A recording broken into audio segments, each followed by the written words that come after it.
जे तुमच्याकडे मत मागायला येत होते का बाबा आम्हाला तुमचा प्रतिनिधी बनवा, तर 5 वर्ष तुम्ही ना त्यांच्या मागे हात धरून मागे लागा.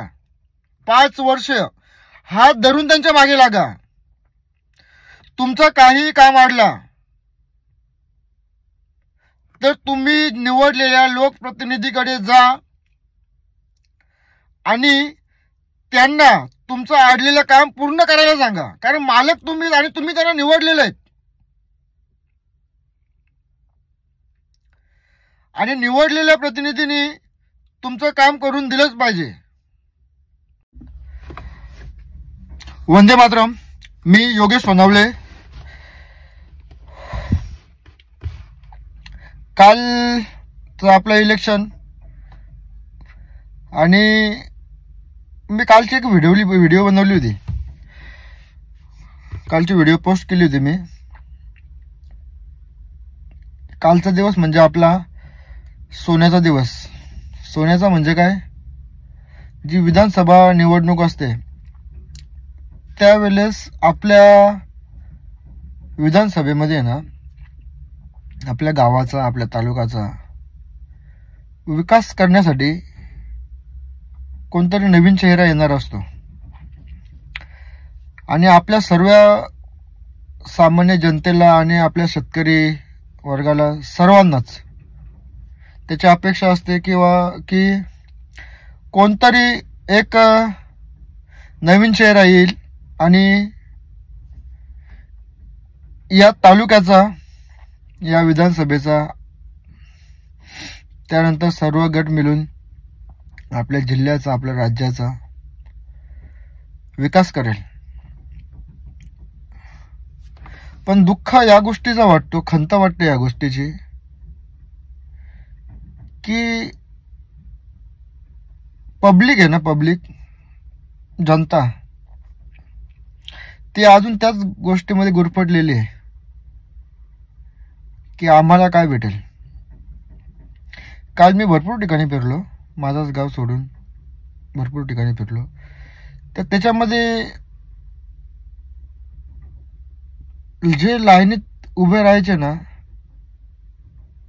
तरी पण वोटिंग करताना जे लाईनीमध्ये उभे राहायचे त्यांची कुठेतरी अपेक्षा असायची की आम्हाला काहीतरी भेटतो का. तुम्ही नेता निवडून देताय, तुमचा लोकप्रतिनिधी तुम्ही बनवताय, हे बनवणारे तुम्ही आहेत.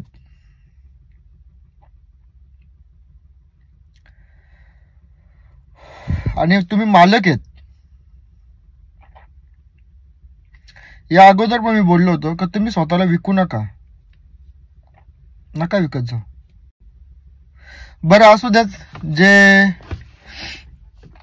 ज्यांनी आपला लोकप्रतिनिधी निवडलेला आहे. आता 23 तारखेला आपला रिझल्ट आहेच, लागणारच आहे. 23 तारखेला रिझल्ट लागल्यानंतर समजेल की सत्तेवरती कोण येतो, विजय कोणाचा होतो.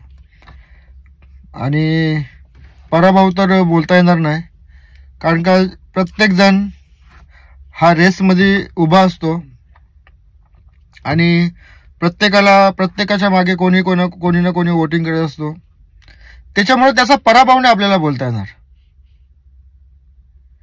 त्याला 2 जरी मतं पडले, 2 तरी तो 2 लोकांचा आमदार असणार आहे आणि 2 लोकांनी त्याला प्रतिनिधी म्हणून उभा केलेला असतो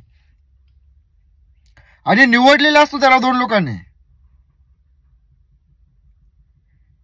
तर त्याचा पराभव आहे असं बोलता येणारच नाही. मग सर्वांना मी तेच सांगतो, सर्व सामान्य जनतेला, की कालचा इलेक्शन होता आपला. तर कालच्या इलेक्शनमध्ये तुम्ही ज्यांना पण कोणाला निवडून दिला असेल आणि ज्यांना पण कोणाला वोटिंग केली असेल, तर त्याच्याकडून आहेत ना तुम्ही कालच्या दिवशी अपेक्षा नव्हती ठेवायला पाहिजे होती काही. आता याच्यानंतर 5 वर्ष अपेक्षा ठेवा. तुम्ही 5 वर्ष अपेक्षा ठेवा. आमदार म्हणजे कोण,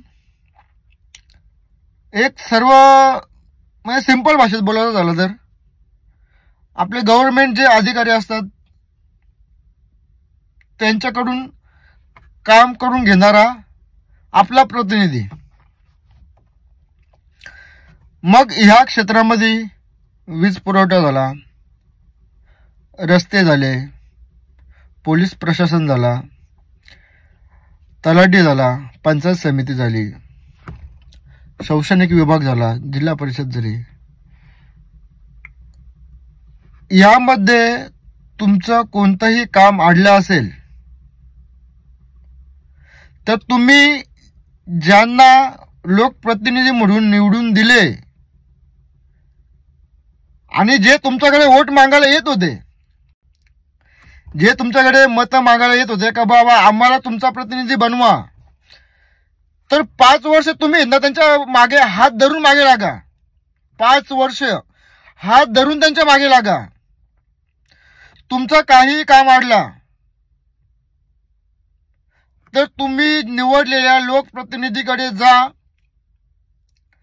आणि त्यांना तुमचं अडलेलं काम पूर्ण करायला सांगा. कारण मालक तुम्ही आणि तुम्ही त्यांना निवडलेले आहेत आणि निवडलेल्या प्रतिनिधींनी तुमचं काम करून दिलंच पाहिजे.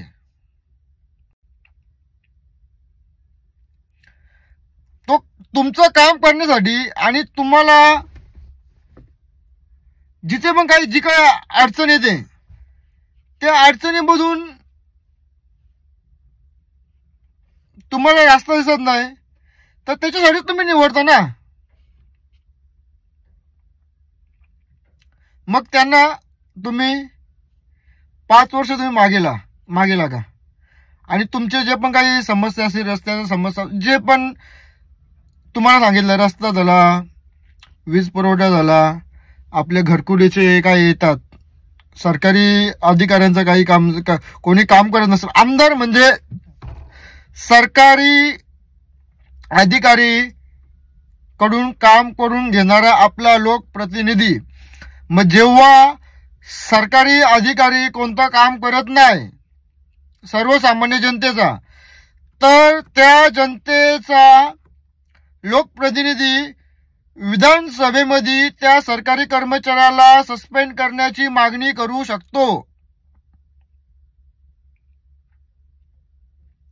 आणि तुम्ही निवडलेला जो लोकप्रतिनिधी आहे त्या लोकप्रतिनिधीकडे तुम्ही मागणी करू शकता.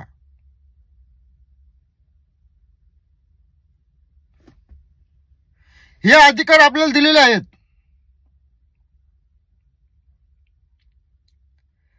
तर इलेक्शनच्या दिवशी आहेत ना, काय भेटेल त्याच्यापेक्षा ना 5 वर्षामध्ये तुम्हाला काय भेटणार आहे ना ते बघा तुम्ही. बस. वंदे मातरम. जय हिंद, जय महाराष्ट्र.